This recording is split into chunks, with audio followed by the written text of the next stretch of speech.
대항해 시대가 한창이던 15세기 후반, 유럽 왕실의 지원을 받은 탐험가들은 새로운 항로를 찾고 신세계를 개척하고자 바다를 떠돌았고, 이러한 해양 진출을 주도한 국가는 스페인과 포르투갈이었습니다. 그리고 당시 유럽에서 가장 강력한 해양 제국으로 군림하던 두 국가는 점차 서로의 영역 침범에 대해서 불만을 쌓아가고 있었습니다. 무엇보다 스페인 측 탐험가인 콜럼버스가 신대륙을 발견했다는 사실은 포르투갈에게 크나큰 위기감을 안겨다 주었죠.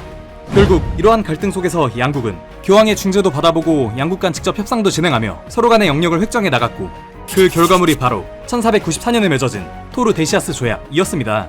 조약에서 양국은 서경 43도 37분쯤에 위치한 이 선을 기준으로 세계를 갈라먹기로 합의했고, 경계선의 동쪽 지역은 포르투갈이, 서쪽 지역은 스페인이 권리를 획득하게 되었습니다. 물론 다들 아시다시피 이 거창하고 허황된 조약은 훗날 등장하는 신흥 세력들에 의해서 철저히 무시당하고, 나중엔 두 국가가 한동안 연합왕국까지 수립하며 점점 유명무실해졌으나, 아무튼 조약 체결 초반에는 양국 모두 최대한 각자의 영역을 지키며 탐험을 이어나가고자 노력했습니다. 그리고 이 과정에서 1500년 4월, 카브랄이 이끄는 함대가 남아메리카 동쪽 해안에 도달하여 닻을 내렸습니다. 그가 오직 나무와 석기밖에 없던 토착 원주민들을 마주한 이 순간이 포르투갈의 남미 대륙 식민지화의 첫 번째 순간이었으며, 이렇게 남미 대륙은 스페인, 포르투갈 두 열강의 신대륙 진출과 함께 거대한 소용돌이에 휘말려 들어가게 되었습니다. 그러나 이 같은 남미에서의 첫 개척에도 불구하고 당시 포르투갈은 남미 식민지 개발에 대해서 그다지 열의를 가지고 있지는 않았습니다. 이미 인도와 중국, 동인도 제도 등지에서 진행 중인 향신료 무역이 훨씬 더 수익이 높았으며, 그저 남미에 고작 배 몇 척을 보내 붉은색 염료를 얻을 나무를 벌목하는 수준만으로도 충분한 이윤이 가능했기 때문입니다. 당시 포르투갈 사람들은 이 나무를 파우 브라질이라고 명명했는데, 여기서 파우는 나무를, 브라질은 붉은색 같은 라는 뜻을 가집니다. 결국 상인들은 파우 브라질이 많은 이 지역을 테라 두 브라질, 즉 브라질의 땅이라고 부르기 시작했고, 이것이 오늘날 브라질의 어원이 되었습니다. 아무튼 당시까지만 해도 나무 벌목 정도로밖에 쓸모를 느끼지 못한 포르투갈 당국은 브라질 내 원주민에 대한 직접적인 통치에 대해서는 상당히 미온적이었습니다. 그로 인해 이 틈을 타서 프랑스 같은 나라들이 포르투갈의 눈을 피해 나무를 몰래 벌목하고 빼돌리는 일이 벌어지기도 하였죠. 그러나 이 같은 상황은 16세기 중반 무렵이 되며 급격한 변화를 맞이하기 시작합니다. 브라질 땅에서 사탕수수 재배가 성공하며 유럽 시장에 대량의 설탕을 공급할 기반이 만들어진 것이었습니다. 게다가 이전부터 나무를 도둑질을 하던 프랑스가 1555년에 이르러서는 현 리오데자네이루 부근에 기어이 본인들만의 식민지까지 설립하기에 이르자 더 이상 이 땅을 방치해선 안 되겠다는 위기감을 느낄 수밖에 없었습니다. 결국 포르투갈은 1560년 무렵부터 군대를 동원하여 프랑스의 식민지를 때려 부수기 시작했고, 약 7년이 지나 식민지에서 프랑스를 몰아낼 수 있었습니다. 이렇게 16세기 중반부터 본격적인 브라질 개발을 시작한 포르투갈은 북부와 남부에 각각 총독부를 설치하여 통치를 이어갔고, 사탕수수 재배를 위해서 원주민을 잡아다가 노예로 부리며 플랜테이션 산업을 더 크게 키워나가고자 하였습니다. 그러나 이러한 행태에 원주민들이 맹렬하게 저항하고, 노예가 된 원주민들이 대거 질병 등으로 사망하며 노동력이 감소하자 결국 포르투갈 당국은 새로운 노동력 확보에 나설 필요가 있었고, 그렇게 아프리카 대륙에서 흑인 노예들을 대거 수입하여 브라질의 농장으로 밀어넣기 시작했습니다. 사탕수수의 생산량은 노예 노동력을 통해 폭발적으로 성장하게 되었고, 포르투갈은 이를 유럽 전역에 팔아치우며 막대한 수익을 올릴 수 있었습니다. 이렇게 포르투갈이 남미에서 꿀을 빨고 있다는 소식이 들려오자 새롭게 부상 중이었던 유럽 국가들은 남미 식민지를 호시탐탐 노리기 시작했고, 1630년에는 기어이 네덜란드가 브라질의 금싸라기 땅을 침공하며 플랜테이션을 강탈하는 사건이 벌어지기도 하였습니다. 이후 포르투갈이 수십 년 만에 어찌어찌 네덜란드를 브라질에서 몰아내는데 성공하였으나, 이 기간 동안 네덜란드, 영국, 프랑스 등 신흥국들이 자신들의 식민지에 유사한 사탕수수 농장 시스템을 도입하며 전세계 설탕 공급은 포화 상태에 이르렀고, 포르투갈의 독점적 지위 또한 처참히 무너져 내리고 말았습니다. 게다가 설상가상 플랜테이션에서 탈출한 노예들이 약 3만 명에 달하는 자치 공동체까지 꾸려 식민 당국에 저항하는 일이 벌어지기도 하는 등 브라질은 정치 경제적으로 큰 혼란에 빠지며 점차 쇠락의 길에 접어들게 되었습니다. 그러던 18세기 초반 무렵, 브라질 땅에서 막대한 양의 금과 다이아몬드가 발견되었다는 소식이 울려 퍼집니다. 그간 다른 국가들이 대거 설탕 산업에 진입하며 무너졌던 식민지 경제는 재부상할 기회를 맞아 하였고, 수십 년 전 스페인에게서 독립하는 동안 오랜 전쟁으로 빈곤 상태에 빠져있던 포르투갈은 브라질의 광산을 바라보며 기쁨의 눈물을 흘릴 수밖에 없었습니다. 이후 수많은 현지인, 이주민들이 금광에 몰려들며 골드러시가 시작되었고, 금과 다이아몬드 채광을 통해 벌어들인 막대한 수익은 포르투갈로 쏟아져 들어오며 본국 경제에 새로운 활력을 불어넣었습니다. 이로 인해 포르투갈의 국왕 주황 5세가 지은 이 거대한 건축물인 마프라 수도원은 브라질로부터 확보한 금과 다이아몬드가 없었다면 건립하기 어려웠을 것이란 이야기가 돌곤 합니다. 아무튼 금광이라는 새로운 성장 동력을 통해 브라질 내 도시들 또한 빠른 속도로 발전을 이룩했고, 이 시기 동안 파라티, 오르프레투, 지아만치나, 살바도르, 상루이스 등 금광을 끼인 마을 및 도시들이 막대한 부의 유입으로 번영을 이뤘습니다.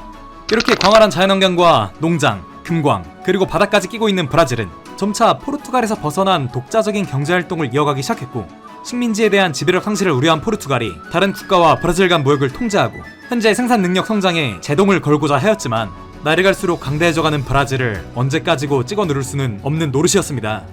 그러던 1808년 포르투갈의 왕실이 통째로 브라질로 이주해오는 대사건이 벌어집니다. 18세기 후반에 발발한 프랑스 대혁명은 이후 나폴레옹 전쟁으로 이어지며 온 유럽을 공포로 몰아넣기 시작했고, 나폴레옹이 대륙 봉쇄령을 내리며 영국과 손잡은 국가들을 모두 적으로 간주하자 영국과 오랜 동맹관계였던 포르투갈은 자연스레 침공 대상이 될 수밖에 없었습니다. 그간 브라질을 통해 막대한 부를 누리고 있던 포르투갈 왕실은 자칫하면 모든 것이 물거품이 될지도 모른다는 두려움을 느끼기 시작했고, 마침내 나폴레옹이 1807년에 이베리아 반도까지 침공해오자 결국 생존을 위한 최후의 수단을 선택할 수밖에 없었습니다. 왕가는 수많은 귀족과 관리, 그리고 재화와 보물을 박박 긁어모아 배에 실었고, 영국 해군의 호위를 받아 대서양 너머에 위치한 브라질로의 야반도주를 감행했습니다. 포르투갈 왕실은 왕가가 나라를 버리고 도망쳤다는 온갖 비난을 뒤로 한 채 끝끝내 브라질에 도착하였고, 리우데 자네이루를 거점 삼아 수많은 치욕을 감수하며 먼 훗날의 재기를 도모하기로 결심했습니다. 이후 브라질은 기존 식민지 상태에서 벗어나 포르투갈의 공식적인 연합왕국의 일원으로 격상되었고, 이 덕분에 브라질의 수많은 도시들은 식민지로서의 제약이 풀려나며 정치, 행정, 문화, 교육, 경제 모든 면에서 비약적인 발전을 이루기 시작했습니다.